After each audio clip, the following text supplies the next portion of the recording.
కూతురు వైష్ణవి హత్యతో షాక్ గురై గుండెపోటుతో చనిపోయిన ప్రభాకర్ కుటుంబానికి నేతలు ప్రగాఢ సంతాపం తెలిపారు. కృష్ణా జిల్లాలో బీసీల అభివృద్ధికి ప్రభాకర్ ఎనలేని కృషి చేశారని కొనియాడారు. ఆయన మృతి అత్యంత విషాదమని ఆవేదన వ్యక్తం చేశారు. ఒక ముక్కు పచ్చలారినటువంటి పిల్లని ఏదేమైనప్పటికి కూడా ఆ విధంగా కిరాతకంగా చంపినటువంటి వాళ్ళని నా ఉద్దేశంలో అయితే వాళ్ళని ఎన్కౌంటర్ చేయాల్సిన పరిస్థితి కూడా ఉంది. నాకు తెలిసి అతని దగ్గర ఎక్కడా కూడా కాంట్రవర్సీ లేదు, అందరితో కూడా బాగుండేవాడు, స్నేహశీలి. మేము మన శనివారం కూడా గంటసేపు కూర్చున్నప్పుడు కూడా ధైర్యంగానే ఉన్నాడు. కానీ అనుకోకుండా రాత్రి సంఘటన జరగడంతో అతను తలడిల్లిపోయి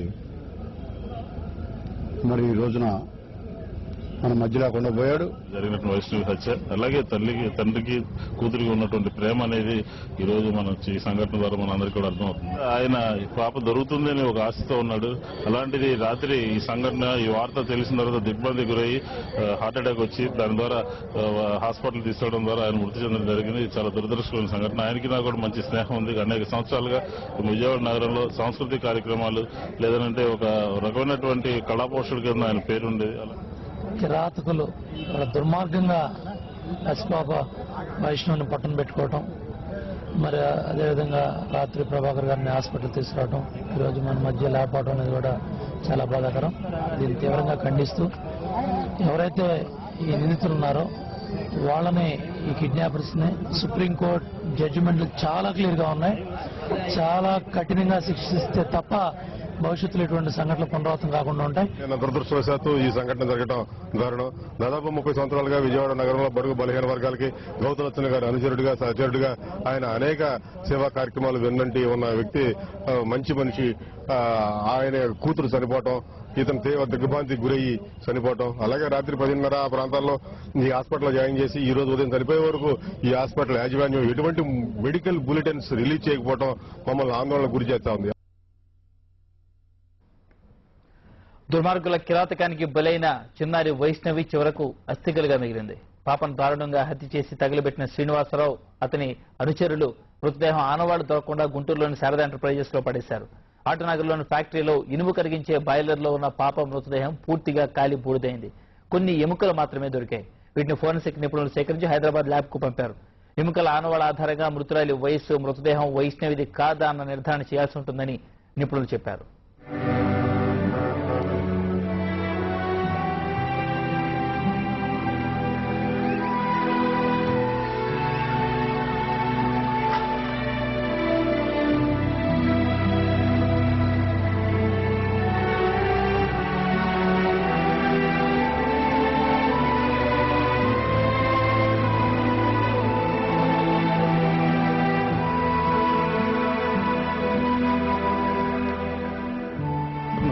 సిచ్యువేషన్ ఏముంది, కాలిపోయిన శవం ఉన్నది. దాని నుంచి అవసరమైన అదే పనికి వస్తుంది అనుకున్న మెటీరియల్ అంతా కలెక్ట్ చేసి బోన్స్ ఏ సిచ్యువేషన్ లో ఉన్నాయి? బోన్స్ పార్ట్లీ సార్, అంటే కట్టేసి ఉన్నట్టుగా ఉందా సార్, లేకపోతే నార్మల్? అది ఇప్పుడు నిర్ధారణ ఏం చెప్పలేదు. అంటే అక్కడ తాడు లాంటి ఎక్కువ ఇదే ఉన్నది, అప్పుడు ఆల్మోస్ట్ కరెంట్ అయిపోయింది కదా. అంటే అలా కాదు, ఒక మౌల్డ్ చేసి ఉన్నట్టుగా కనబడుతుందా, లేకపోతే కనుక నార్మల్ గా నిలబెట్టి ఉన్నటువంటి బాడీ లాగా కనబడుతుంది? అది నిర్ధారణకి ఏం చెప్పలేమండి, పడుకోబెట్టినది. సుమారుగా దాంట్లో ఎన్ని పనికి వస్తాయనేది తెలియదండి. నిర్ధారణకి ఏం చెప్పలేము.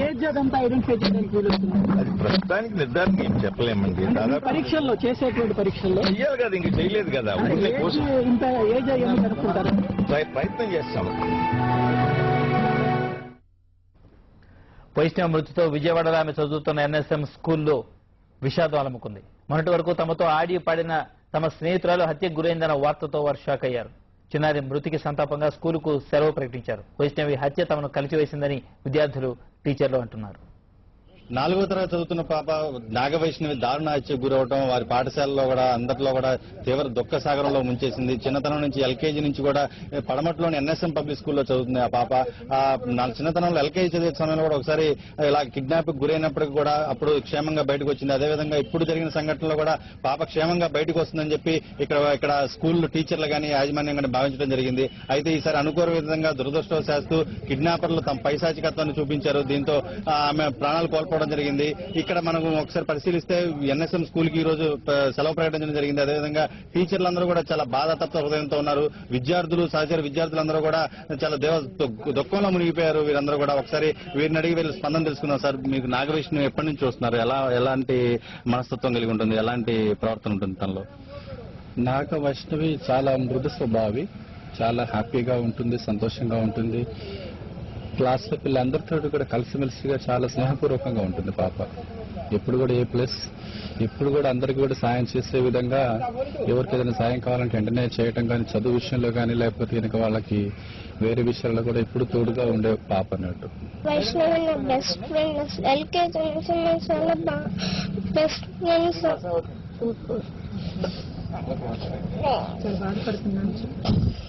నేను చాలా బాధపడుతున్నాను.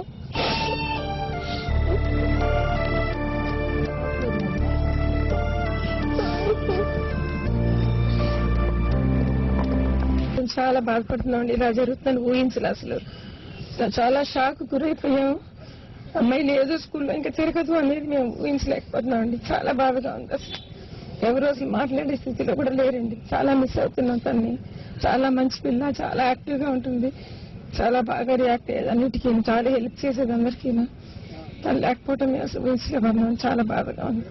మేము మాట్లాడలేని కండిషన్లో ఉన్నాం. అసలు మేము జీర్ణించుకోలేకపోతున్నాం అసలు ఈ వార్త. ఎందుకంటే మేము నిన్నటి వరకు కూడా, నిన్న ఈవినింగ్ కూడా మేము స్కూల్ నుంచి వెళ్ళిన తర్వాత కూడా చాలా హ్యాపీగా ఫీల్ అవుతున్నాం. ఎందుకంటే మేము అన్ని ఛానల్స్ లోనూ పెట్టుకుని చూస్తూనే ఉన్నాం ఏమైందని.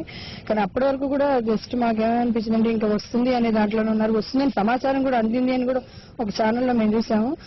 నెక్స్ట్ వెంటనే ఇంకో ఛానల్ పెట్టుకోగానే మాకు అసలు ఆ హెడింగ్ చూసి వైష్ణవి దాని వచ్చింటే దాని షాక్ గురయ్యాము. అది కన్ఫర్మ్ కాదు అనుకుంటే మేము మళ్ళీ అఫీషియల్ ద్వారా మాకు తెలిసి చాలా బాధపడ్డాం. షాక్ గురయ్యి మాకు అసలు మాట రాలేదు ఇంట్లో. అసలు అది నిర్ధారించుకోవడానికి కూడా అసలు మేము జీర్ణించుకోలేక, అది కన్ఫర్మ్ కాదు, అది కాదు, ఇది కాదు, ఈ న్యూస్ కరెక్ట్ కాదు అనుకున్నాం మేము చాలాసేపు. కాకపోతే వెంటనే మళ్ళీ అన్ని ఛానల్స్ వచ్చేసరికి అప్పుడు డిసైడ్ చేసుకున్నాం ఇది కరెక్టేనని.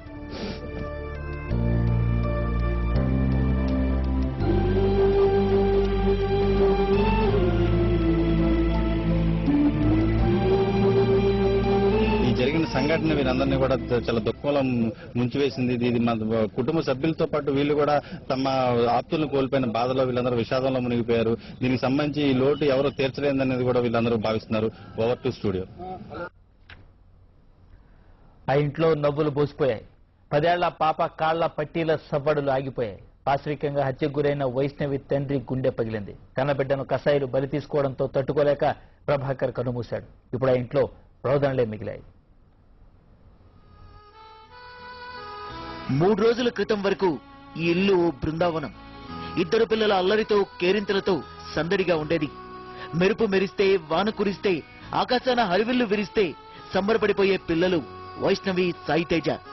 ప్రభాకర్ రావు గారాల పట్టి నవ్వితే నవరత్నాలు రాలుతాయా అన్నట్టుండేది. కుటుంబ సభ్యులే కాదు, బంధువులు కూడా ఆమెను అల్లారు ముద్దుగా చూసుకునేవారు.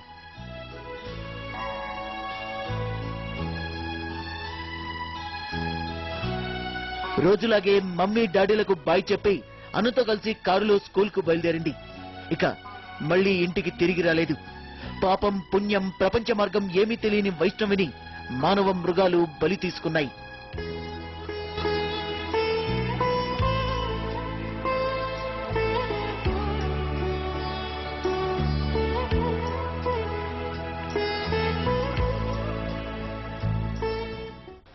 వైష్ణవి తిరిగొస్తుందని ఎదురు చూసిన వారి ఆశలు అడియాసలయ్యాయి. 60 గంటల పాటు వైష్ణవి కుటుంబ సభ్యులే కాదు, రాష్ట్ర ప్రజలందరూ ఉత్కంఠగా ఎదురు చూశారు. తన బంగారు తల్లి ఇక తిరిగి రాదని తెలుసుకున్న ప్రభాకర్ రావు, అతని భార్య షాక్ కు గురయ్యారు. ప్రభాకర్ రావు గుండె నొప్పితో కూలిపోయారు. వెంటనే ఆయన్ని ఆసుపత్రికి తరలించగా పరిస్థితి విషమించింది. మరోసారి హార్ట్ అటాక్ వచ్చింది. బీపీ డౌన్ అయింది. ఉదయాన్నే ప్రభాకర్ కన్ను మూశాడు. కన్నబిడ్డ దారుణ హత్యను తట్టుకోలేక ఈ తండ్రి తనువు చాలించాడు.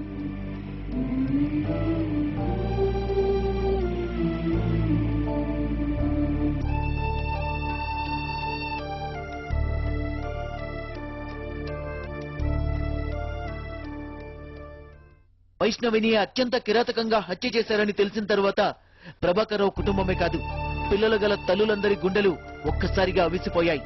ప్రభాకర్ చనిపోవడంతో ఆ కుటుంబం కన్నీరు మున్నీరవుతోంది.